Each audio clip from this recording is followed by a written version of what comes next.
Saudara-saudara, kita akan bahas satu tema sangat penting, yaitu Martin Luther. Martin Luther merupakan padri Jerman dan ahli teologi Kristen, dan kemudian pengasas kepada gereja Lutheran, gereja pertama Protestan, pecahan daripada Roman Katolik. Beliau juga merupakan tokoh terkemuka bagi dereformasi.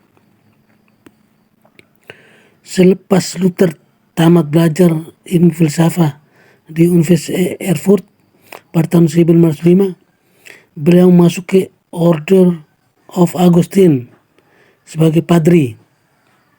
Luther mengaji teologi dan bahasa silam di Erfurt.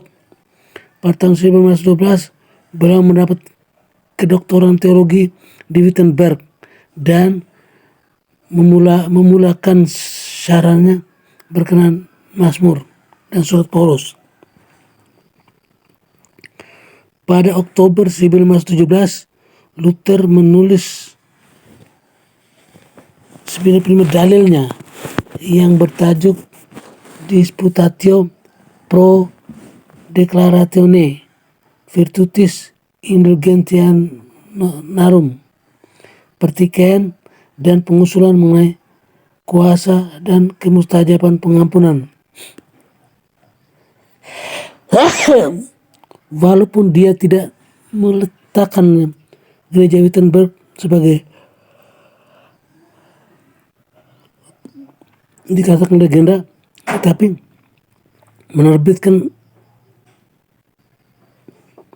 menerbitkan salinannya.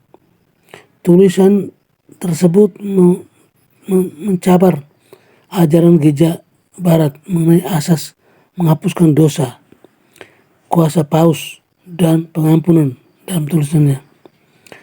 Kajian mengenai surat Paul, terutama surat kepada umat di Roma, memberikan idea sola fide kepada Luther.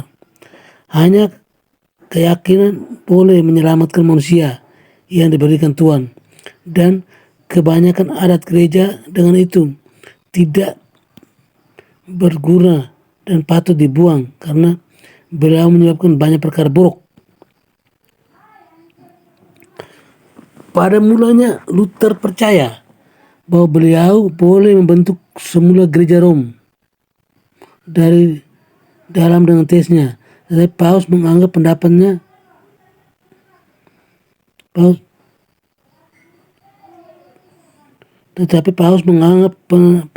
sebagai sesat dan mengeluarkan daripada jemaat Katolik dengan akta Exsurge Domine pada 15 Juni 1520. Pada Oktober, Luther membakar Bull di Kalaik ramai dan menunjukkan kesungguhannya bahwa dia tidak akan taat kepada gereja kecuali mereka menurut kata-katanya. Maharaja Charles V meresmikan persidangan Imperial Diet of Rome pada 22 Januari 1921. Persidangan ini merupakan peluang terakhir Luther untuk mengakui bahwa apa yang diajarnya adalah salah. Bagaimanapun, Luther tetap mempertahankan ajarannya. Selepas persidangan Diet, Luther diserahatkan sebagai orang buangan oleh Diet. Dengan bantuan rekannya, Luther menyorok di istana kota Wartburg berhampiran Erfurt. Dalam istana kota tersebut, dia menerjemahkan kitab Injil Perjanjian Baru daripada bahasa Yunani kepada Jerman. Kemudian juga menerjemahkan Perjanjian Lama kepada bahasa Jerman. Luther mengasaskan ajarannya sendiri dengan rangkanya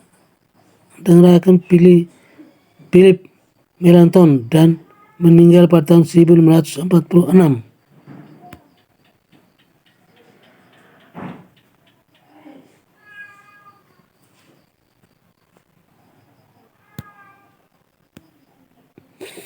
Kelahiran dan pendidikan. Martin Luther lahir dari pasangan Hans Luther dan Margareta istrinya pada 10 November 1483 di Eisleben, Sachsen, yang kala itu merupakan bagian dari Kekaisaran Romawi Suci. Beliau dibaptis keesokan harinya pada pesta peringatan Santo Martinus dari Tours.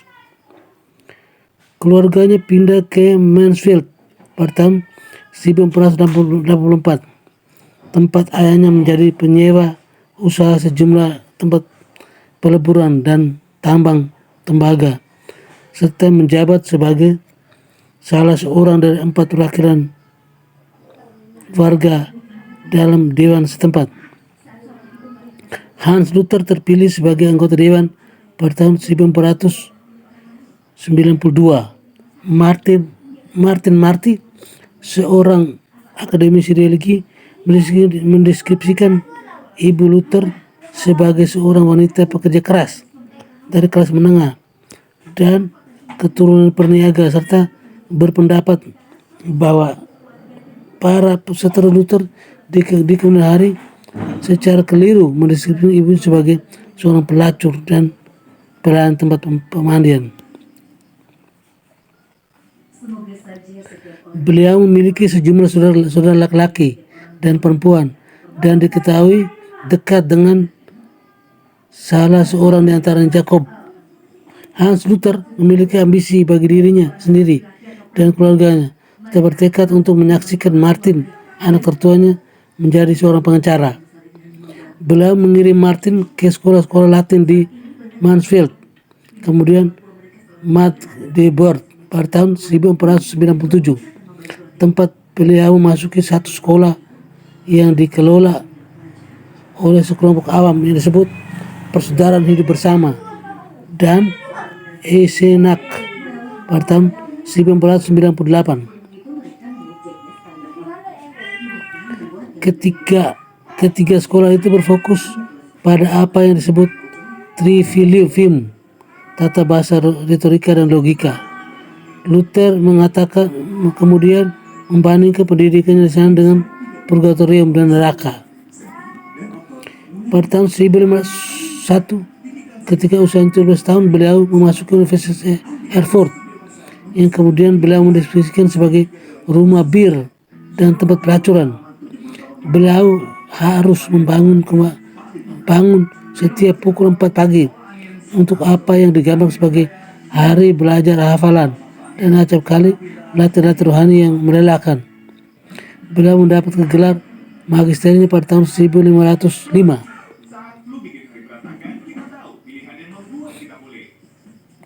Selaras dengan keinginan ayahnya, Luther mendaftarkan diri pada sekolah hukum di universitas yang sama tahun itu. Namun tidak lama kemudian beliau putus kuliah dengan keyakinan bahwa hukum mempresentasikan ketidakpastian.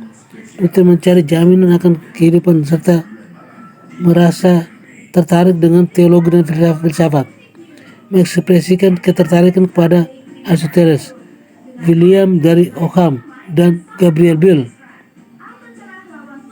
Beliau mendapat banyak pengaruh dari dua tokoh tutornya, Bartholomeus Arnoldi von Usingen dan Jodokus Trutvetter, yang mengajarnya untuk bersikap curiga bahkan terhadap para pemikir-pemikir besar, dan untuk menguji dari dua tutornya, Bartholomeus Arnoldi von Usingen dan Jacobus Trutvetter, yang mengajarnya untuk bersikap curiga bahkan terhadap para pemikir besar, dan untuk menguji sendiri segala sesuatu yang berdasarkan pengalaman. Filsafat terbukti tidak memuaskan karena menurutnya menawarkan jaminan seputar penggunaan akal atau daya pikir tanpa menyinggung tentang mencintai Tuhan, yang bagi Luther adalah lebih penting. Beliau merasa bahwa akal tidak dapat menuntun manusia kepada Tuhan, dan beliau kemudian mengembangkan suatu hubungan cinta benci secara simultan dengan Aristoteles karena penekanannya pada akal.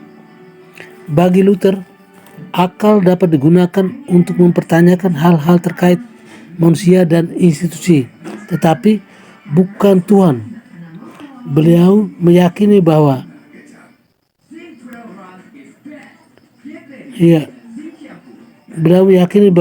manusia dapat belajar tentang Tuhan hanya melalui wahyu ilahi, dan karenanya kitab suci menjadi semakin penting baginya. Beliau kemudian mengaitkan keputusannya dengan suatu peristiwa pada 2 Juli 1505.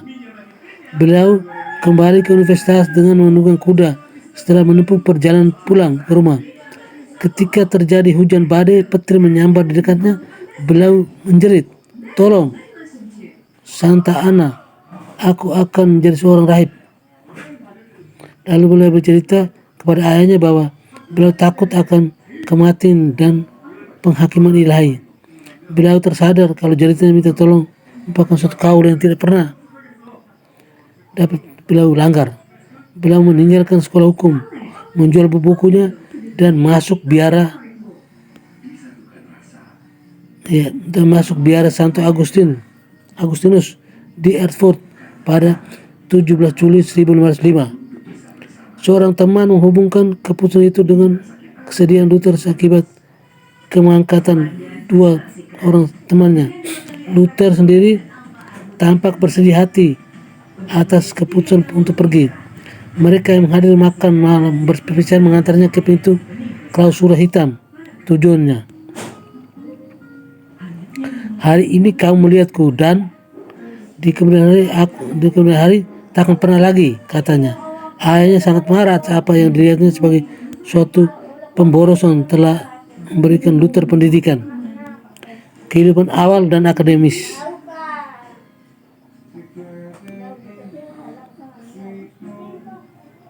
Luther sebagai seorang frater Agustinian yang dihasilkan setelah kematian beliau. Luther mendedikasikan dirinya pada tarekat Agustinian, mengabdikan diri dalam melakukan puasa, doa selama berjam-jam, siara, dan pengaku dosa secara berkala.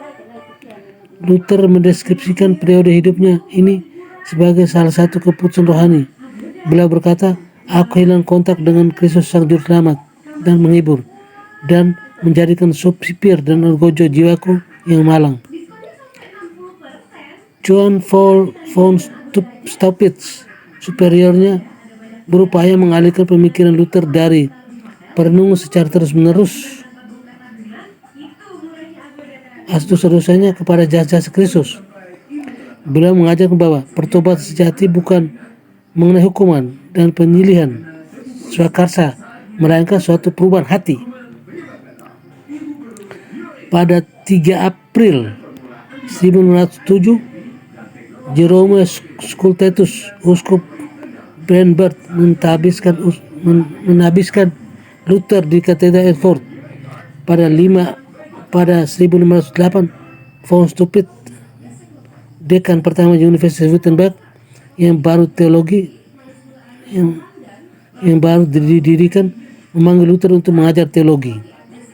Beliau mendapatkan gelar sarjana dalam bidang studi Alkitab pada 9 Maret 1508 dan gelar sarjana lainnya dalam bidang studi Sententiae karya Petrus Lombardus.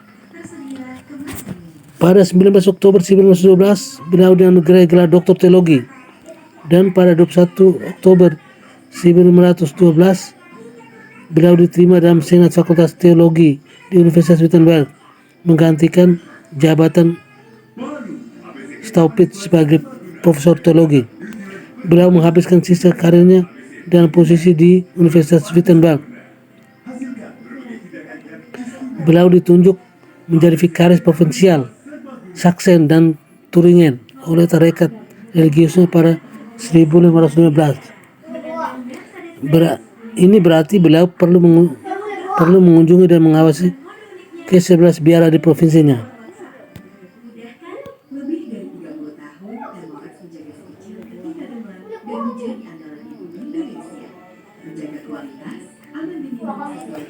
Tesis Luther diukir di pintu gereja Semua Orang Kudus Wittenberg. Inskripsi berbahasa Latin di atas menginformasikan bahwa pintu yang asli hancur kena api dan bernama pada tahun 1857. Raja Friedrich Wilhelm IV dari Prusia meminta agar penggantinya dibuat. Pada 1516, Johann Tetzel, seorang frater Dominika dan komisioner kepausan untuk indulgensi, diutus ke Jerman oleh Gereja Katolik Roma untuk menjual indulgensi guna mengumpulkan uang dalam rangka membangun kembali Basilika Santo Petrus di Roma. Pengalaman Tetzel sebagai seorang pengkhotbah indulgensi, terutama antara tahun 1503 dan 1510, menyebabkan penunjukannya sebagai komisioner umum oleh Albert von Brandenburg, uskup agung Mainz, yang perlu memberikan kontribusi yang cukup besar untuk pembangunan Basilika kembali Basilika Santo Petrus di Roma. Kendati sangat berkewajiban untuk membayar kembali akumulasi manfaat yang besar,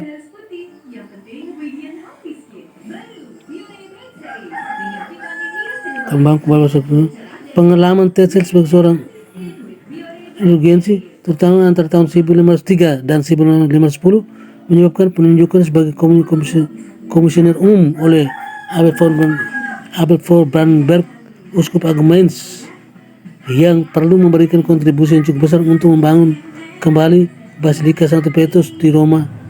Kendati sangat berkewajiban untuk membayar kembali akumulasi manfaat yang besar yang telah beliau terima. Sang uskup mendapat izin dari Paus Leo X untuk mengadakan penjualan suatu indulgensi penuh, yang penghapusan sepenuhnya hukuman temporal akibat dosa, yang khusus separuh dari hasil yang didapat Albert diklaim untuk membayar biaya-biaya dari manfaat tersebut. Pada 31 Oktober 1517, Luther menulis surat kepada uskupnya, Albert von Brandenburg, memprotes penjualan indulgensi. Beliau melampirkan dalam suratnya satu salinan perdebatan Martin Luther tentang kuasa dan keefektifan indulgensi karyanya, yang kemudian dikenal sebagai 95 tesis. Hans Hildebrand menuliskan bahwa Luther tidak berniat untuk tentang gereja, namun memandang perdebatan sebagai suatu keberatan keilmuan terhadap fakta-fakta gereja, dan karena itu pada penulisan bersifat mencari, bukan dogmatis. Hildebrand menuliskan bahwa meski demikian terdapat satu implikasi tantangan yang dalam sejumlah tesnya, terutama dalam tes 86, yang menanyakan mengapa paus yang kekayaan saat ini lebih besar daripada kekayaan Crassus yang terkaya membangun Basilika Santo Petrus dengan orang-orang percaya yang miskin dan bukan dengan uangnya sendiri. Luther keberatan dengan satu pernyataan yang berkaitan dengan Johann Tetzel, bahwa begitu koin dalam peti uang berhenti, jiwa dari purgatorium dinyatakan sebagai keluar. Beliau bersikeras bahwa karena pengampunan dianugerahkan dari Tuhan semata, mereka yang mengklaim kalau indulgensi membebaskan para pembeli dari semua hukuman dan menganugerahkan keselamatan adalah keliru. Umat Kristen menurutnya tidak boleh kendur dalam mengikuti Yesus lantaran jaminan palsu macam itu. Bagaimanapun ucapan Tetzel yang kerap disitir tersebut dipandang sama sekali tidak mempresentasi ajaran Katolik kala itu mengenai indulgensi, namun merupakan satu cerminan kapasitas Tetzel yang besar-besarkannya. Namun kendati Tetzel melebihkan hal itu sehubung dengan indulgensi bagi mereka yang telah meninggal dunia, ajarannya mengenai indulgensi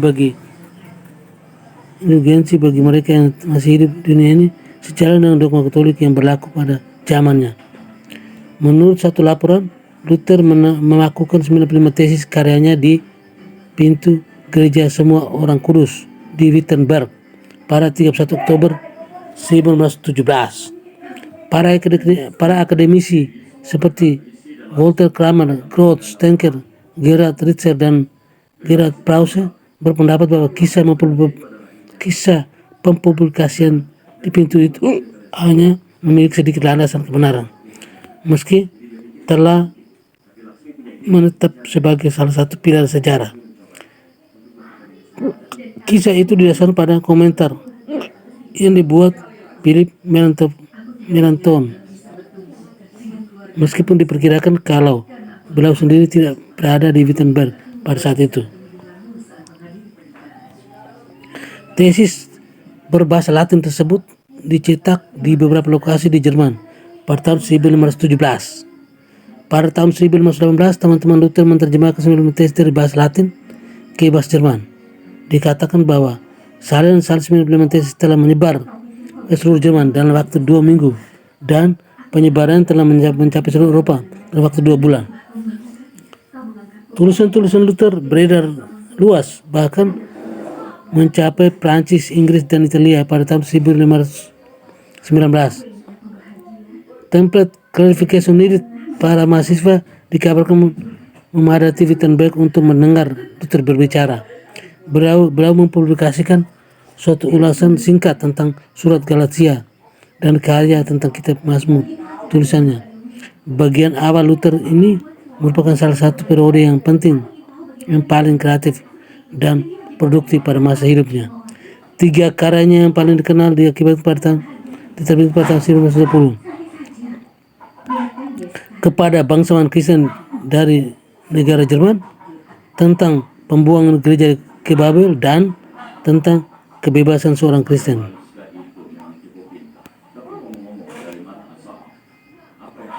Pembenaran oleh iman saja. Pada tahun 1610 sampai 1920, Luther menyajikan kuliah tentang kitab Mazmur dan serta surat Ibrani, Roma, dan Galatia. Ketika mempelajari bagian-bagian kitab tersebut, beliau mendapat pemahaman atas penggunaan istilah-istilah seperti sili dan kebenaran oleh gereja Katolik dengan cara-cara yang baru. Beliau sampai pada keyakinan bahwa gereja korup dalam jalannya yang telah hilang penglihatan atas apa yang beliau anggap sebagai beberapa kebenaran sentral kekristenan. Yang terpenting bagi Luther adalah doktrin pembenaran. Tindakan Tuhan menyatakan benar seorang berdosa oleh iman saja melalui kasih karunia atau rahmat Tuhan. Beliau mulai mengajarkan bahwa keselamatan ataupun penebusan adalah suatu anugerah rahmat dari Tuhan yang dapat dicapai melalui iman. Tindakan Tuhan yang menyatakan iman saja karena kasih karunia dan rahmat Tuhan. Beliau mengajarkan bahwa keselamatan ataupun penebusan adalah satu anugerah dari rahmat Tuhan yang dapat dicapai melalui iman semata dalam Yesus sebagai Mesias. Batu karang yang satu dan kuku ini yang kita sebut doktrin pembenaran, tulisannya adalah pasal utama dari keseluruhan doktrin Kristen yang mencakup pemahaman dari kesalehan. Luther sampai pada pemahaman bahwa pembenaran adalah karya Tuhan sepenuhnya. Ajar Luther diekspresikan secara jelas dalam publikasinya pada tahun 1925, De Servo Arbitrio, tentang keterbelengguan kehendak, yang tulis sebagai tanggapan atas De Libero Arbitrio Diatribe Sive Colatio, tentang kehendak bebas, diskursus dan perbandingan, karya Desiderius Erasmus. Luther mendasarkan posisinya pada doktrin predestinasi dalam Efesus 2, 8-10, seturut pemahamannya, menentang ajaran Katolik yang mana tindakan-tindakan benar orang percaya dilakukan dalam kerja sama dengan Tuhan. Luther menuliskan bahwa yang Kristen menerima sepenuhnya kebenaran tersebut dari luar mereka. Menurutnya, kebenaran demikian bukan sekedar berasal dari Kristus, tetapi sebenarnya adalah kebenaran Kristus diperhitungkan kepada umat Kristen, bukan ditanamkan kepada dirinya melalui iman. Itu sebabnya mengapa iman semata menjadi seorang benar dan menurut Tuhan. Iman adalah yang membawa Roh Kudus melalui jasa Kristus. Bagi Luther, iman adalah suatu anugerah, adalah karunia dari Tuhan. Pengalaman dibenarkan oleh iman adalah seolah aku telah dilahirkan kembali. Masuknya beliau ke Firdaus tidak lain adalah penemuan tentang kebenaran Tuhan. Suatu penemuan bahwa orang benar yang dibicarakan dalam kitab dihidupkan oleh iman. Beliau menjelaskan konsepnya tentang pembenaran dan pas-pasan semangat. Oke, sekian dan terima kasih.